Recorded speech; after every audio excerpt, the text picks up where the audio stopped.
Lucas 23, 39 a 43, na minha versão diz assim: um dos malfeitores crucificados blasfemava contra ele, dizendo: não és tu o Cristo? Salva-te a ti mesmo e a nós também. Respondendo-lhe, porém, o outro repreendeu-o, dizendo: nem ao menos temes a Deus, estando sob igual sentença? Nós, na verdade, com justiça, porque recebemos o castigo que os nossos atos merecem. Mas este nenhum mal fez. E acrescentou: Jesus, lembra-te de mim quando vieres no teu reino. Jesus lhe respondeu: em verdade te digo que hoje estarás comigo no paraíso. Amém? Texto bastante conhecido, não é? Mas o que Lucas registrou nesse texto aqui? Lucas registrou duas pessoas vivendo a mesma situação, ou seja, essas pessoas estavam igualmente crucificadas junto com Jesus, ou ao lado de Jesus ali. Lucas também registrou duas reações totalmente diferentes. São dois homens, dois crucificados, mas esses dois homens têm reações muito diferentes.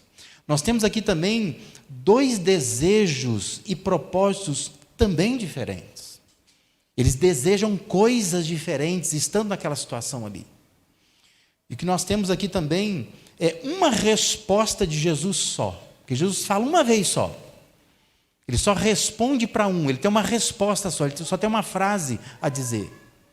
E o que nós temos aqui são dois destinos também diferentes. Ao final da história, a um é prometido salvação, a outro não se diz nada.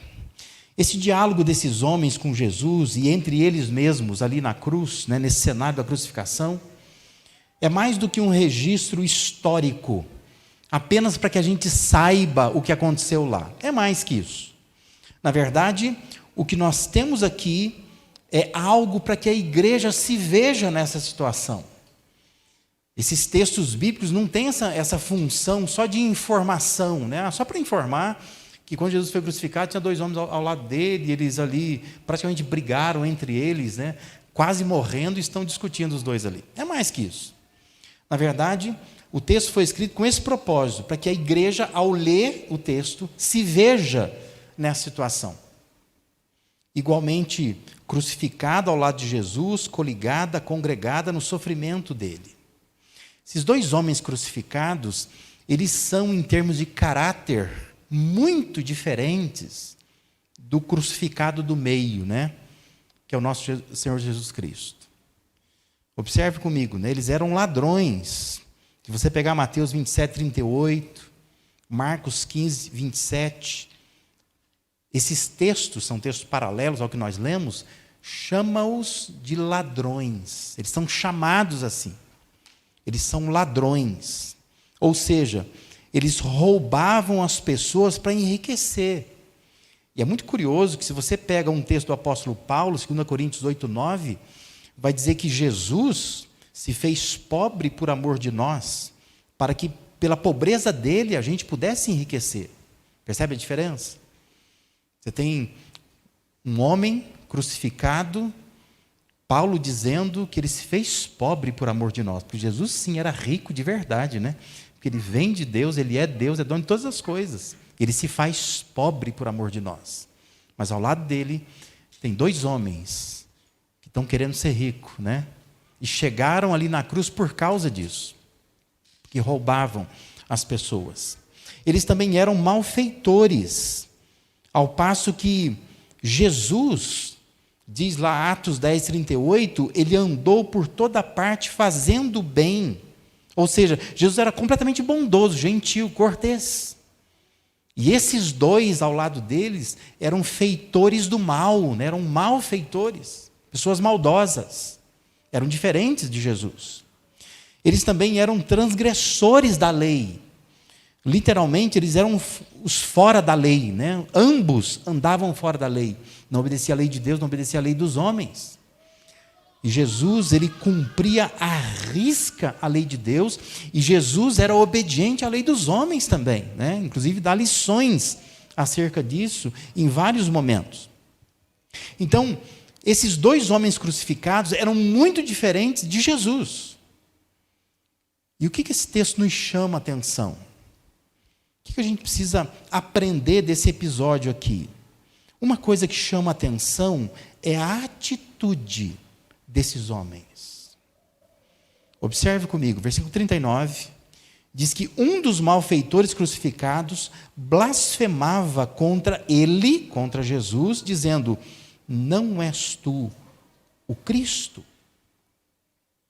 Não sei se você consegue imaginar a situação, né? Mas você imagina, Jesus está crucificado. A crucificação era uma situação definitiva. No contexto romano, no contexto daquela época, crucificou, acabou, né? É a morte lenta. Crucificação não é uma coisa que poderia voltar atrás. Em algum momento o cara vai ser tirado de lá e vai continuar a vida dele. Não vai. Se ele está ali, ele vai morrer. Ou seja, é o fim da linha, né? Então você tem dois homens, junto com Jesus, que estão no fim da linha. E eles estão ali e diz que um desses homens fica desafiando a divindade de Jesus. Pergunta é, e aí? Né? Então você fica imaginando, né? Eles estão ali crucificados, está todo mundo à beira da morte, né? Inclusive Jesus, né? E ele fica lá da ponta, ele diz assim: e aí? Você não é o Cristo? Tira a gente daqui então. Está desafiando a divindade de Jesus. Olha a atitude dele. Quer dizer, é um sujeito que está à beira da morte, e à beira da morte ele ainda está desafiando Jesus. Diz assim, que do outro lado, né, na outra ponta, vem uma repreensão. E a repreensão é: nem ao menos temes a Deus, estando sob igual sentença? Quem está repreendendo não é ninguém da multidão que está ali embaixo, não é nenhum religioso, não é o próprio Jesus. Quem o repreende é o colega, é o malfeitor junto com ele. Do outro lado vem uma atitude completamente diferente. É um parceiro de vida criminosa. Ele está dizendo: você não teme a Deus, não? Interessante isso, né? Você tem dois crucificados, você tem duas atitudes diferentes. Um está olhando e dizendo: você não é o Cristo? O outro está dizendo: respeita, né? Respeita. Isso é hora de ficar desafiando a pessoa. Duas atitudes completamente diferentes. Interessante que aquele homem, ele percebeu a sua situação. Esse homem que está repreendendo o colega. Ele reconhece o seu pecado. Ele não se esconde, ele não se justifica. Ele vai dizer para o outro: olha, nós estamos aqui com razão, né? A gente transgrediu a lei, nós roubamos, nós somos criminosos. Ele está se reconhecendo como pecador.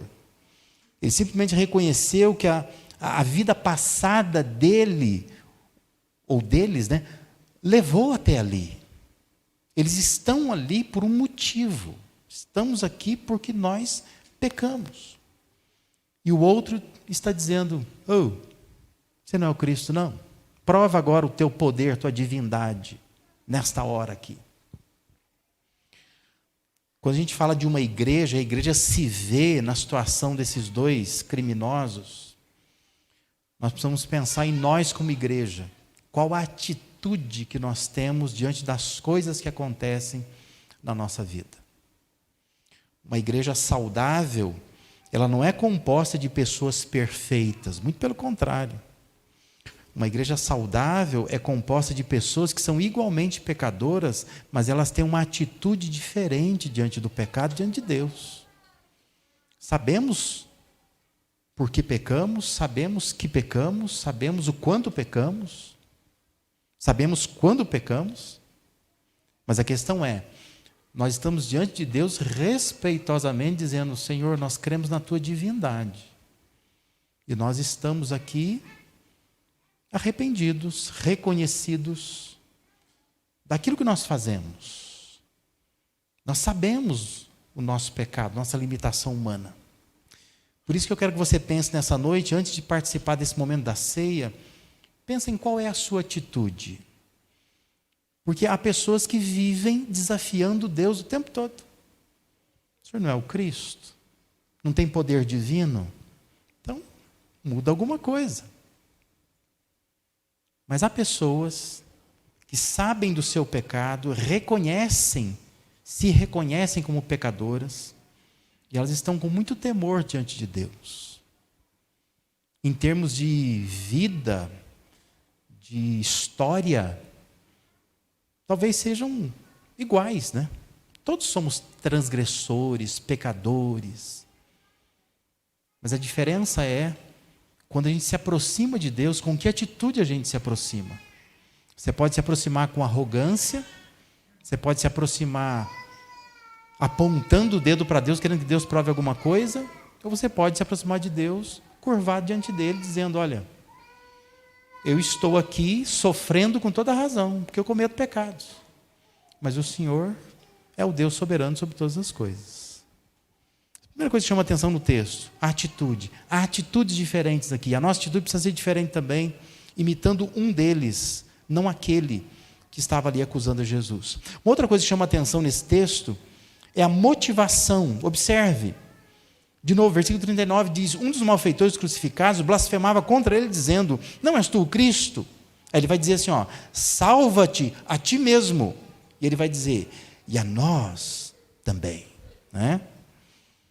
Você percebe a motivação dele? A motivação é: se tu és o Cristo, então o Senhor tem poder de fazer esses cravos de repente caírem, né, das nossas mãos, desamarrar o que está amarrado aqui, e a gente sai pulando dessa cruz aqui, né?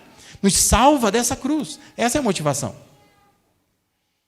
Agora, observe o que vem do outro lado, né? Do outro lado não tem essa motivação. Do outro lado, a motivação ela é diferente. Do outro lado, o outro está dizendo outra coisa. Ele está dizendo assim: Senhor, você lembra de mim quando vieres no teu reino? Você percebe a diferença? São motivações completamente diferentes. Porque ele está pensando assim: eu quero um alívio imediato. Se Deus é Deus, Deus resolve o problema agora. E o outro está dizendo assim: não. Se Deus é Deus, ou se Jesus é Deus, Ele vai me salvar da perdição eterna. Lembra-te de mim quando vieres no teu reino. Ainda que agora eu permaneça crucificado, eu morra crucificado. Percebe a diferença? São motivações totalmente diferentes. Um está dizendo assim: Deus só será Deus para mim se Ele me tirar da cruz agora, se eu tiver alívio. E o outro está dizendo assim: Deus é Deus para mim se quando eu morrer, Ele me levar para o céu. Se Ele me salvar do pecado eterno, né? Da perdição eterna. São motivações diferentes. Eu pergunto: qual é a sua motivação? Né? O que você pensa quando você vem à igreja ou quando você busca a Deus? Que nós vivemos uma geração que é uma geração de pessoas imediatistas que cultivam uma fé mais ou menos mercantilista, é a fé do mercado. Eu quero que a fé atenda a minha situação agora. Agora. Deus só é Deus para mim se Ele resolver o meu problema agora, nesse momento. Mas veja, a motivação que Deus espera encontrar em mim e você é: ainda que não se resolva o meu problema agora, o importante é se quando eu morrer, eu vou estar com Ele no reino dEle. O que te move? O que te motiva? Nós precisamos, num momento desse, né, momento de ceia, nós precisamos pensar nisso. O que está nos movendo de fato? Note que as igrejas que mais crescem são as igrejas que oferecem promessas de resultados imediatos. E por que cresce? Por causa disso. Porque estão oferecendo coisas imediatas. Você vai ficar rico, você vai ser curado de doenças. É resultado imediato. Quem que não quer isso? Só que entenda, Deus não está prometendo resultados imediatos. Deus está prometendo resultados eternos. O que Deus te promete é, quando você for embora daqui, se você hoje crê em Cristo, você vai ser salvo da perdição eterna. Se ainda assim você tiver benefícios aqui, benesses aqui, erga a mão para os céus, agradeça isso, porque Deus está sendo bondoso com você. Mas não precisaria de nada disso. Que a coisa mais importante, a coisa mais preciosa, é que quando esta vida se acabar, nós temos morada nos céus. Deus tem um lugar preparado para nós. A nossa fé deveria ser guiada por isto, e não guiada pelos nossos momentos aqui, pelos resultados que nós queremos aqui. Porque senão nós estamos sendo como aquele ladrão na cruz. Se o Senhor é Deus, o Senhor salva a ti mesmo e salva a nós, né? Tira a gente daqui, tira a gente dessa situação que nós estamos vivendo. E muitas vezes nós queremos resultados assim, nós queremos que a nossa fé chegue nisto. Eu não tenho problema mais, eu vivo confortavelmente, tudo que eu peço de Deus eu tenho. E entenda, Deus não quer que esta seja a sua motivação. Se você tiver benefícios nessa terra, louvado seja Deus. Mas não deve ser isso a razão da sua alegria, da sua segurança. Você deve estar seguro no fato de que quando esta vida se acabar, você vai estar com Ele no seu reino. Uma igreja saudável é uma igreja assim. Uma igreja que tem pessoas que têm este propósito, estão com os olhos lá na frente, mas não estão com os olhos necessariamente aqui. Nós estamos olhando para aquilo que Deus fará conosco depois. E aqui nós estamos simplesmente buscando, servindo a Ele. Veja que o versículo 42 diz assim que, e acrescentou, né, Jesus falando, aliás, ele falando para Jesus, né, acrescentou, Jesus, lembra-te de mim quando vieres no teu reino. Lembra-te de mim. Que nós tenhamos no coração essa intenção, esse propósito daquele homem ali. Ainda que aqui e agora não haja solução para aquilo que eu estou buscando, nós queremos estar com Cristo quando Ele vier no seu reino. Essa é a coisa mais importante, é a coisa mais preciosa. Ainda que eu não consiga soluções para mim agora, a família continua do mesmo jeito, minha situação financeira não muda, os problemas que eu tenho convivido, continuo lutando com eles, mas o mais importante é que quando Ele vier no seu reino, nós estaremos com Ele. Uma terceira coisa que chama atenção nesse texto é o resultado. Observe, pela narrativa de Lucas, esse primeiro homem fala e fala e fala, e Jesus não responde nada, nada. Isso deveria nos sinalizar alguma coisa, né? O silêncio é quebrado pelo companheiro que vai sair em defesa de Jesus. Mas Jesus não disse nada. Por isso que Pedro, quando vai escrever a sua carta, lá em 1 Pedro capítulo 2, versículo 23, ele constatou que quando Jesus era ultrajado, ele não revidava com ultraje. Jesus sabia ficar quieto. E isso é algo precioso que a gente precisa aprender de Jesus, né? Há momentos que o silêncio fala mais do que muitas coisas. Não diga nada, não fale nada, fica quieto. Jesus ficou quieto. O homem está ali zombando dele, né? O homem está ali o afrontando, desafiando, e ele está absolutamente quieto.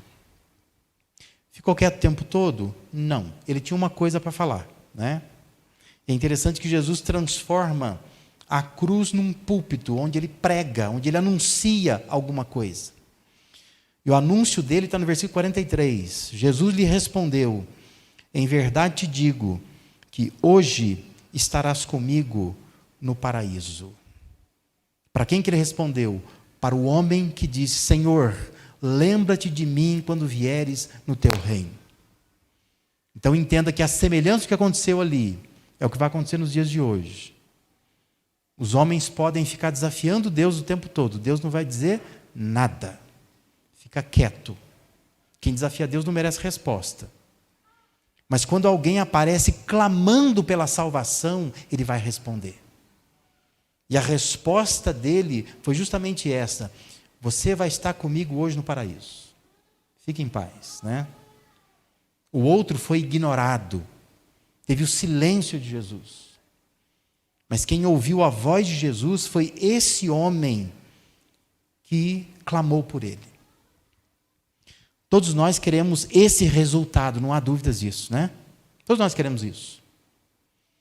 Mas para se chegar a esse resultado, é preciso ter a atitude que esse homem teve, é preciso ter a motivação que ele teve.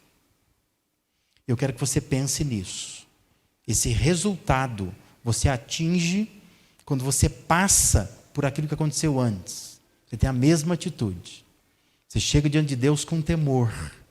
Você tem a mesma motivação. Não estou buscando a Deus só para curar minha doença, só para me enriquecer, só para que Deus dê alívio imediato do que eu estou sofrendo agora, das minhas dores presentes. Não. É quando você tem a motivação de que eu estou buscando a Deus, porque eu sei o que me espera depois que essa vida acabar. O que me espera é um inferno eterno. E o que eu quero é estar com Jesus no seu reino. Então, eu tenho este propósito, esta motivação. Ainda que a vida aqui não se acerte, eu quero acertar o meu destino lá. Então, eu estou buscando a Deus com essa motivação. Você vai alcançar este resultado aqui. Você não será ignorado por Deus, mas será abençoado por Deus. Porque quando você olha para esses dois homens, você percebe claramente isto. Um foi completamente ignorado por Jesus. O outro foi abençoado por ele. Ouviu a voz dele dizendo: hoje você vai estar comigo no meu reino, no paraíso. Você vai estar comigo, hoje. Né? Quer coisa melhor que isso? Né? Você está ali, porque dali você não sai mesmo, né? Você vai morrer. Mas saber que ele me disse que eu vou estar com ele. Essa é a coisa mais preciosa. E o outro ficou ali, xingando, esbravejando, ignorado, completamente ignorado por Jesus. Talvez não seja demais a gente dizer que a humanidade está dividida entre pessoas tais como um e outro ladrão que nós vemos aqui, né? Toda a humanidade, ela é malfeitora. Uma parte dela se curva diante dessa majestade de Deus. Uma parte dela está, de fato, buscando a Deus sinceramente, enquanto outra parte da humanidade faz história, desafiando, blasfemando e pior, né, sendo ignorada por Deus. E se você ler o Salmo 2 vai dizer que Deus dá risada. Deus está rindo dos malfeitores, que estão blasfemando, que estão desafiando Deus. Diz que Deus ri. Deus ri. Deus está ignorando, porque Deus está atendendo tão somente aqueles que estão clamando por Ele, que estão buscando a presença dEle. A pergunta que eu te faço é: de qual grupo você faz parte? Que grupo você está? Você faz parte desse grupo de pessoas que está desafiando Deus, querendo resultados imediatos? Gente que quer ter a intenção ou a motivação de só ter solução do problema agora, aqui?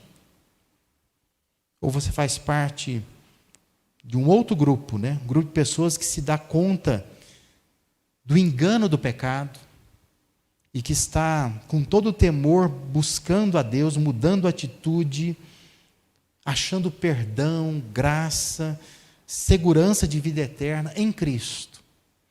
Porque sabem que o mais importante é quando tudo isso se acabar, eu vou estar com Ele lá no céu.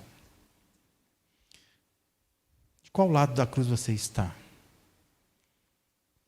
É pura tradição, né, dizer que um estava à direita e outro à esquerda, tá? A Bíblia não fala nada disso, né? A nossa tendência é imaginar assim, que quem estava à direita estava certo, quem estava à esquerda estava errado, né? Não tem nada disso na Bíblia. Diz só tinha um do lado ou do outro lado, não importa o lado, né? A questão é, de que lado você está, no sentido de se você está do lado daquele malfeitor que desafia, você está do lado do malfeitor que se arrepende, reconhece, que teme, que clama. De que lado você está?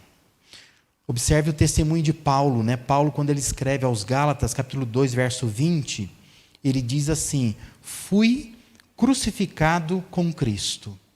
Assim já não sou eu quem vive, mas Cristo vive em mim. A vida que agora vivo no corpo, vivo-a pela fé no Filho de Deus, que me amou e se entregou por mim. Que você possa fazer coro com o apóstolo Paulo. Observe esse testemunho. É o que nós deveríamos dizer. Fomos crucificados com Cristo. Agora então já não somos nós quem vivemos. Cristo vive em nós. A vida que agora a gente vive pela fé. Olhando lá na frente, almejando essa salvação maravilhosa que está reservada para cada um de nós. Porque Ele nos amou, Ele se entregou por cada um de nós. Amém?